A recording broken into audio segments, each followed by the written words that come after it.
今天我们准备出去逛一逛街，乖乖啊！感觉这个天气特别好。首先呢，我们今天会去逛一逛瑞，一个运动的美国品牌。对，这也是我们每次来美国都会去逛的一个户外用品商店。基本上已经成为忠粉了。对，我们家有很多东西都是在这儿买的。是我们的自行车的帽子啊，还有我们的那个滑桨板时候用的防水的袋子啊，运动品牌的衣服啊，也都是。对，鞋子都有过。是的啊，那个 Hawk 鞋啊 ，On 啊，很多都是在这个店里买。这家运动品牌呢，在美国非常有名气啊。对，我查了一下，它的总部就是曾经建立于华盛顿州。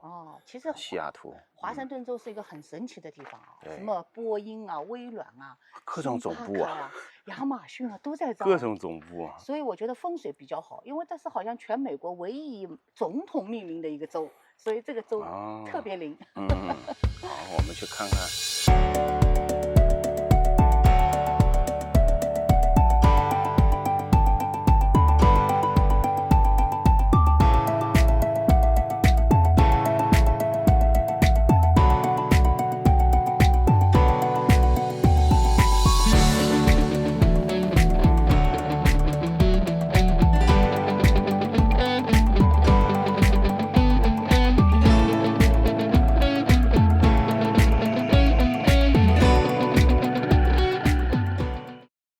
全美国呢，一共有180家瑞，排名第一的呢是加州，有32家，华盛顿是排名第2，有11家。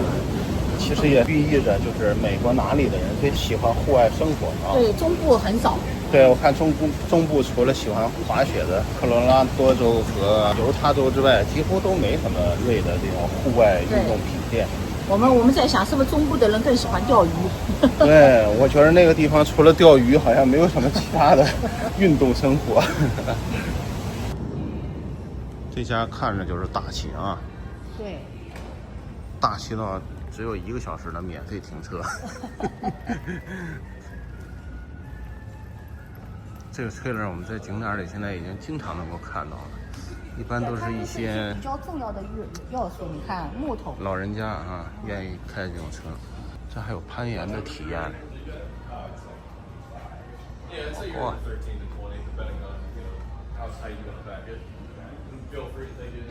哇，新出的粉色的是吧？这个紫色系。我们家这个也是液体的中粉啊。对。我们有一个大的。我们大的小的好像都在瑞买的。对，然后我们有好几个这样的杯子。对。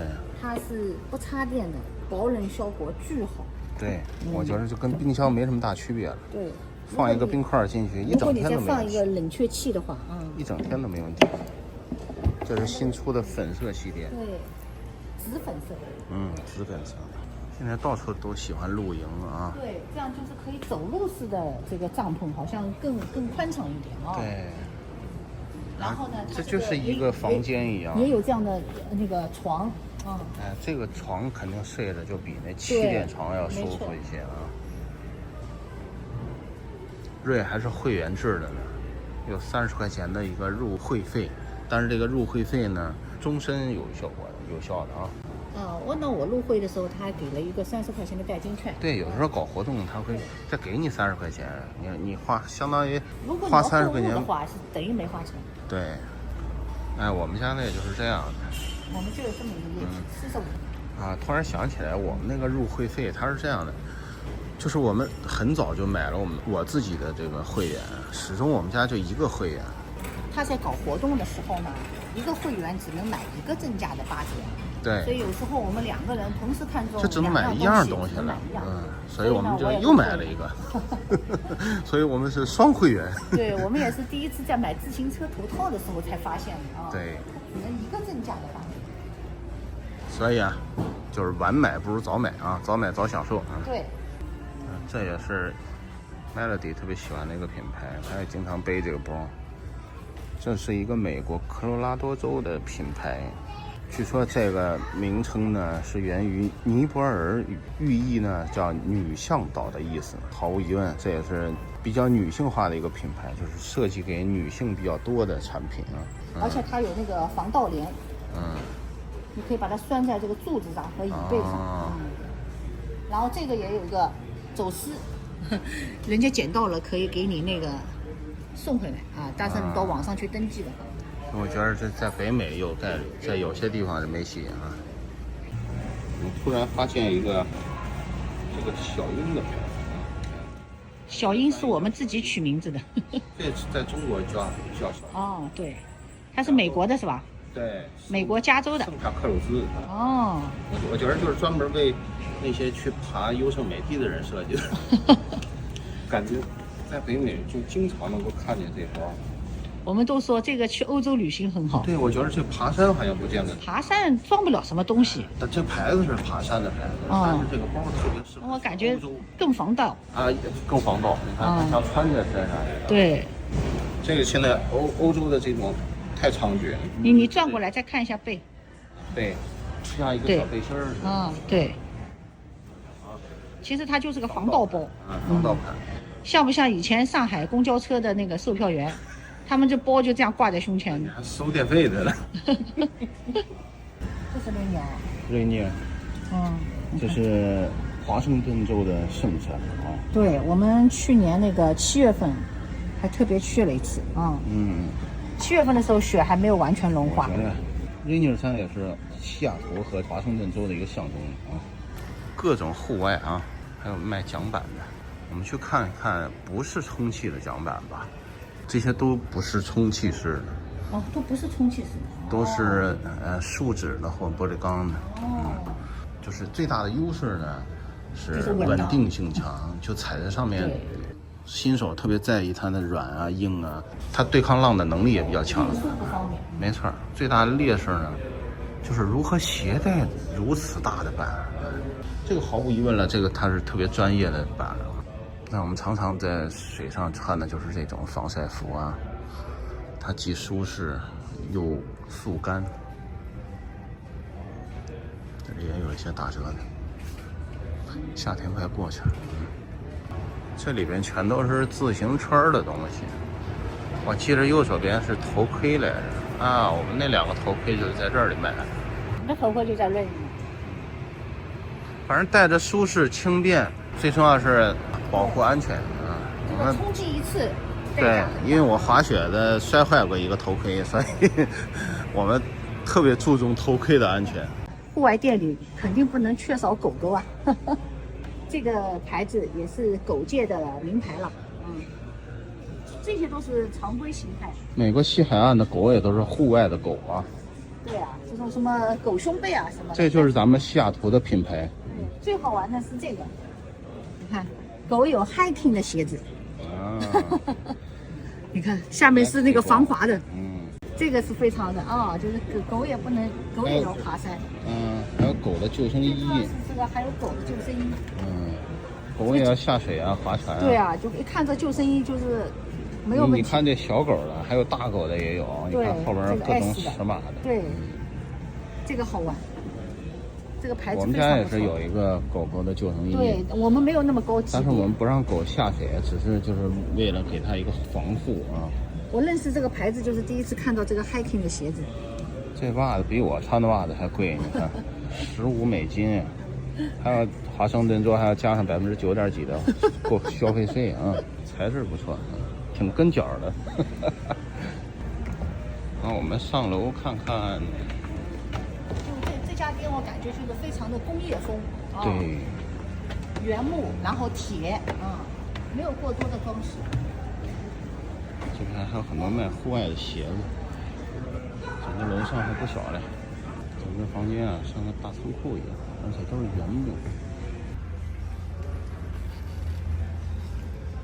这个走各种 trail 的鞋，既轻便，而且最重要的是它的底儿啊。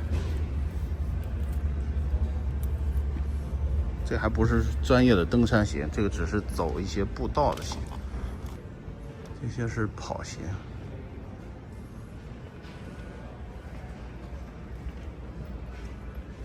这个品牌现在在美国也很常见啊，在加拿大也很受欢迎，Hawk鞋。据说原来是一个法国的品牌啊，但是现在呢成为了一个加州的品牌。我觉得这鞋走步道也不错，那鞋底儿应该是比较防滑的。价格是$175。那这些就会比较便宜一些，当然它日常生活中穿的。这个也不便宜，175。而且这个鞋通常还不怎么打折呀。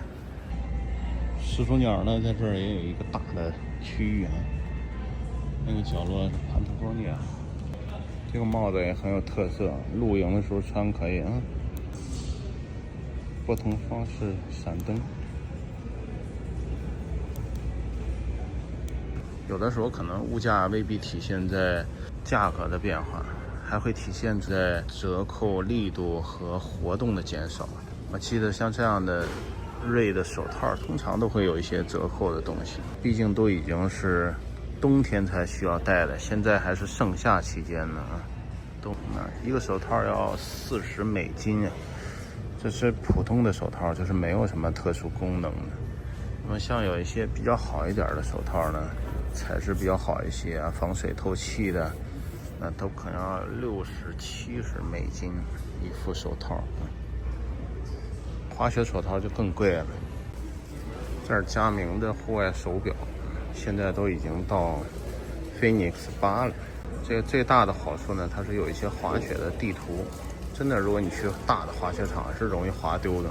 但是我也不经常用，我也只是看看自己的数据。最重要，它跟苹果手表不一样的一点呢，是它常常能够有一个非常久的待机时间，最少也是11天。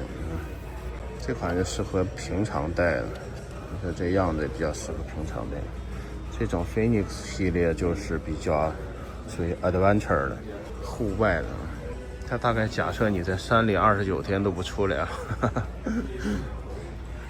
是戴眼镜的人的福音啊，可以把这个插到眼镜的最后的腿里啊。这款是直接通过这个孔就插进去，防止你在运动的时候眼镜脱落啊。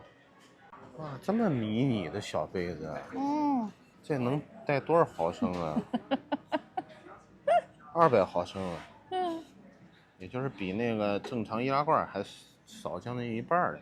这拉风是肯定拉风了，这可以，蛮好看的这颜色。这里有一些小椅子，我说看看，看来越小的椅子越贵啊，因为它轻啊，可以背着呀。真的是徒步上山，$179啊，一个椅子。下面还有更贵的。看来呀，爬山啊也是一个高消费行为啊。这些都是卖帐篷的。这个还是很有意思的哦，这个应该是可以洗澡和上厕所的。对 ，privacy。我们在优胜美地见过有人用这个。对，洗澡用大的黑色的胶带放在太阳下面晒。对，装满了水，然后回来呢一挂就在里面洗澡。没错，因为黑色的那个比较吸热，容易把那个装进去的水啊加热。对，我们也看到过有户外店里专门卖这个的啊，他们临走的时候就把这个黑色胶带灌满水扔在地上，爬完山回来就可以洗个澡了，就可以拿这个洗。我们头一次啊，1分钱没有花就出来了，头一次空着手出来了。这个 Rain 啊，还是要在它那个春季啊，1年1度打折的时候，或者呢，它那个双休日啊，有它的那个会员日啊，正价8折啊什么。平时日来看啊，下不去手，因为你见过打折的价格，基本上如果你非必须的话，一般不会下手。我们准备去交停车费了。好，付5块钱停车费也算是贡献。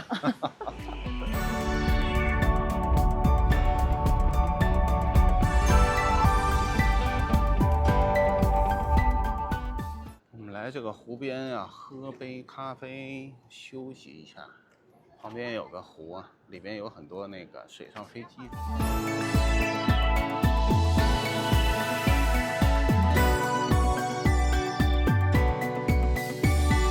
那还有中文啊，西雅图看来讲中文的人也蛮多的啊。Just time 啊，加和减，我能半个小时。好。按理说呢是不需要放回去展示的，但是呢，我看我旁边的人呢都有罚单。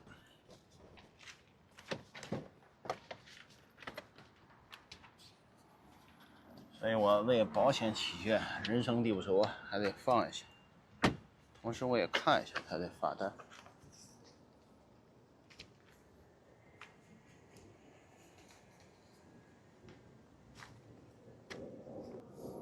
那这罚单是65块钱。看不远的地方，这也是一张罚单。这里呢有一个博物馆，叫摸海博物馆，不知道发音是不是正确啊？大概应该就是讲述一些西雅图相关的历史啊，或者工业的一些背景。我们喜欢这儿，并不是因为这个博物馆。对，我们呢其实不是来这个博物馆，我们主要想在湖边走一走，坐一会儿。对，就这个湖面特别开阔，就是它三面都可以看到这个临湖的风景。哇，今天这么多小伙子光不出溜的在这儿跳水，荷尔蒙爆表。一到夏天呀，就都忍不住了啊，都得往水里扎。你们这种大叔没有东西可秀的。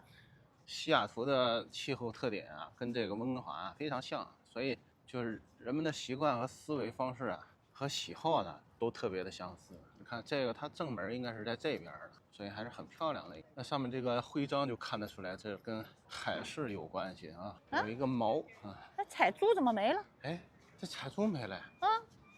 原来这门口有一珠哎，回去我找一下那个图片、视频还是照片，有一个小珠来着，很漂亮。啊，这里还有2艘特别漂亮的船，你看这钟表也特别漂亮啊。最主要是这个开阔面，它还可以看到好多那个水上飞机起落。对，它这个水上飞机能飞温哥华岛嘞。但是不能够飞温哥华。它这船看起来特别古老的感觉，这应该也是博物馆的一部分。哇，我听吧嗒一声啊，跳起来，跳起来，就跳进去了。尽管今天呀也不是特别热啊。不热，就没有热过，一点热感没有。我觉得体感温度也就是20出头吧啊。对，是我们，不是我们吧，我吧，我最适合的温度啊。对，因为我们每次来这儿，我们一般的这个先后顺序就在对面这个 AGC 大楼。对，刚才就在这里喝了咖啡。对面这个平台上面喝了咖啡啊，它那个有1小时的免费停车。对，然后正好够我们喝好咖啡，然后我们车子开过来，就来到这个联合湖公园。是，按一般人的就没必要开车了，但是我们车也不能扔那儿，就顺道就开过来啊，付了点停车费，然后在这个远处啊，我手指的这个方向啊，右前方这个方向是有一些水屋的，他们叫漂浮屋。其实温哥华也有这样的漂浮，但是这西雅图这个联合湖不一样，就是有一个特别有名气的电影叫《西雅图不眠夜》，里边汤姆汉克斯住的那个地方就是那个水上屋，就是正对着我们这个位置的这个绿颜色的这个土坡，这就是煤气厂公园。这个地方也是我们原来特别喜欢打卡的地方。对，我就是好多温哥华人都喜欢去那儿打卡。对对，因为那个土坡上能够看到太空针以及当趟的那个建筑群的感觉啊，所以那个地方也是特别受温哥华人喜欢的地方。看看这些小伙子们还有人跳没？嘿，他们竟然踢毽子！谁没有年轻过？那边有人在划桨板，看这姑娘划的多好啊！这湖也适合划桨板呀。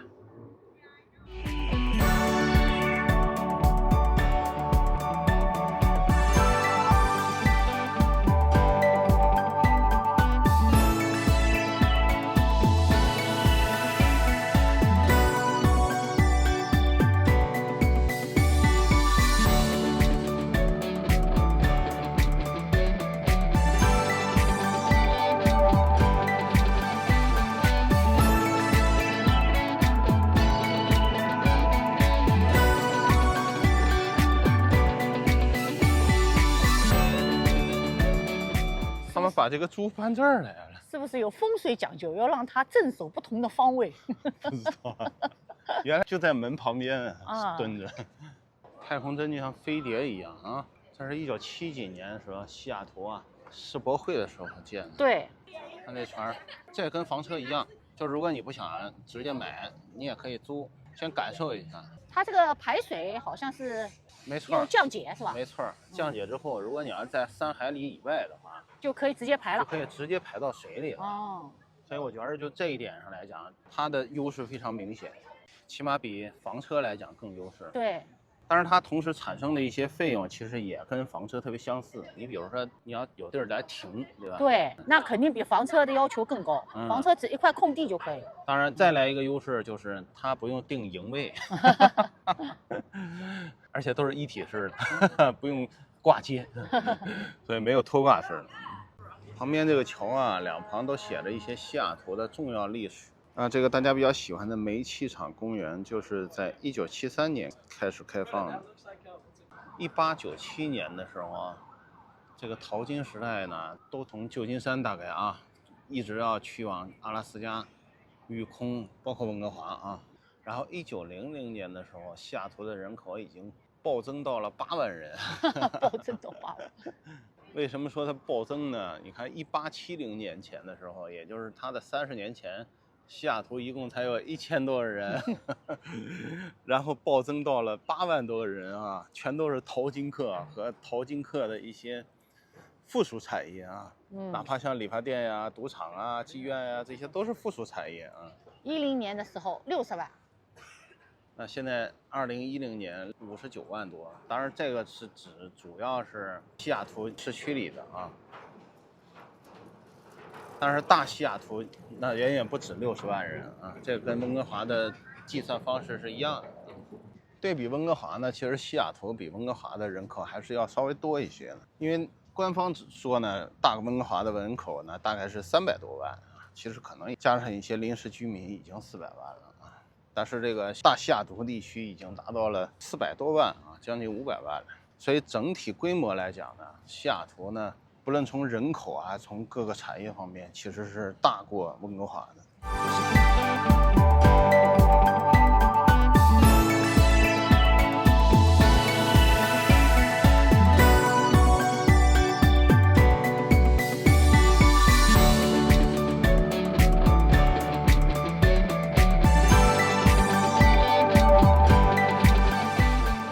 我们呢，其实来西雅图呢，并不是挑选的时间啊。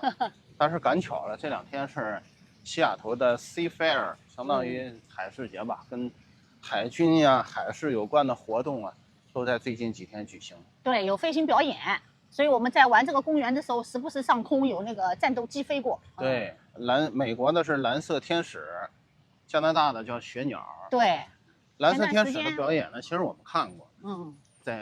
在旧金山。对，在渔人码头看过。跟那个雪鸟基本上都是比较相似了。雪鸟呢，我们也是看过全套的那个。对，在白石的海滩。不是啊，那就是2次了，还有一次在阿布斯福德。对，那是特意去看的。对，还要买票嘞。对，我们是走过去看的。对。